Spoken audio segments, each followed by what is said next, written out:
Sa pagbubukas ng season sa Oklahoma, makikita agad ang enerhiya ng crowd na tila playoffs ang atmosphere.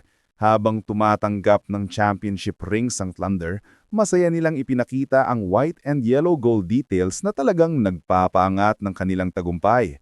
Lalong natuwa si SGA na tila proud na proud sa engravings ng singsing. Ngunit nag-iba ang tono ng gabi nang ipinasok ang mga players ng Houston Rockets dahil halos lahat ay pinagbu ng fans, lalo na si Kevin Durant. Hindi ito nagpasindak kay KD at ngumiti pa siya, tila sinasakyan ng pang-aasar. Ang simula pa nang ay may halong nostalgia, tension at kaunting inis mula sa crowd na nagbigay ng kakaibang hype sa unang laro. Pagsimula pa lang ng game, hindi nag-aksaya ng oras si Chet Holmgren at agad na ipinakita ang kanyang presensya. Sa unang 5 tira niya, lahat pasok na parang walang alinlangan ang kanyang confidence. Ipinakita niya ang kombinasyon ng finesse at range na nagpapahirap sa Rockets na mag-adjust ng depensa. Sa bawat puntos, maririnig ang pag-angat ng crowd. Nag-uunahan sila sa excitement tuwing matatanggap ni Chet ang bola. Ang ganitong uri ng momentum ay nagbibigay ng early pressure sa kalaban at pinapaalala sa lahat na isa siyang bagong puwersa sa liga. Samantala, mabilis na pumutok si Amen Thompson para sa Houston. Sa unang 6 na minuto lamang, nakapagrehistro siya ng 10 puntos, halos hindi makapaniwala ang mga tumitingin kung gaano siya kasabik. Ang kanyang athleticism ang pinakamalaking sandata dahil kahit bago pa sa spotlight, nakikipagsabayan na siya sa mga star players. Ang ganitong performance ay nagbigay ng bagong pag-asa para sa Rockets sa gitna ng presensya ng OKC home crowd. Sa bawat drive niya, parang lumalawasak ang tiwala ng team sa kanya, kaya't dumagdag ang bilis at disruption sa pace ng laro. Habang kumikilos ang OKC, makikita na hirap si SGA makahanap ng open looks dahil 4 sa starters ng Houston ay may taas na 6'11". Kapag sumabak siya sa lane, parang bumabangga siya sa pader. 2 beses siyang na-block at nagkaroon ng 3 turnover. Dahil dito, limited ang kanyang space para maglaro sa mid-range area. Nakikita sa kanyang facial expressions ang frustration, pero hindi ito nangangahulugang susuko siya.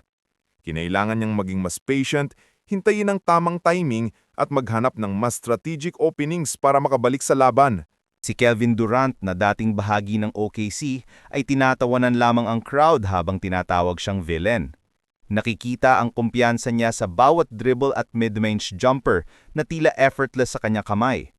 Sa first half pa lang, nakapagtala na siya ng 14 points sa mahusay na shooting percentage. Habang bumabalik ang boost mula sa crowd, mas lalo niyang pinatunayan kung bakit siya isa sa pinakamagagaling na pure scorers. Ang bawat tira ay parang sagot sa mga maririnig na pang-aasar na nagdaragdag pa ng drama sa laban. Sa kalagitnaan ng third quarter, nakita ang significance ng OKC role players. Si Aaron Wiggins, off the bench nagbigay ng hustle plays at physicality, kasama pa ang isang dunk na direktang nakaposterize kay Clint Capela. Ang impact nito ay hindi lang sa puntos, kundi sa moral ng team at fans. Ang ganitong contributions mula sa bench ay nagpapakita na hindi lang star power ang nagpapatakbo ng OKC. Unti-unti nang nababawasan ang lead ng Rockets at lumalabas ang resilience ng home team kahit pressured ang atmosphere. Habang lumalalim ang laban, tila nakahanap ng rhythm si Alperen Sengun. Sunod-sunod ang mahihirap na tira mula sa back-to-back threes hanggang sa turnaround hooks na parang gawa ng isang seasoned veteran. Ang kanyang footwork ay nakakabighaning tignan, lalo na kapag ina-absorb niya ang contact mula sa mga mas malalaki sa kanya. Tumataas ang bilang ng puntos na tila walang katapusan. Sa bawat play, makikita ang pagtaas ng kumpiyansa ng Rockets at ang kanilang big man ay nagiging sentro ng kanilang offense. Pagdating ng fourth quarter, naging sunod-sunod ang exchange ng points. Parehong teams ay ayaw magpatalo at nagkaroon ng highlights ang bawat posisyon hanggang sa umabot ng tie at nagtapos ang regulation sa isang dramatic mid-range shot mula kay SGA. Pagpasok ng overtime, mabilis na pumunto si Chet at muling nagpaapoy sa arena. Ngunit nasaktan si Amen Thompson na isa sa defensive anchors ng Rockets at nag-iba ang momentum.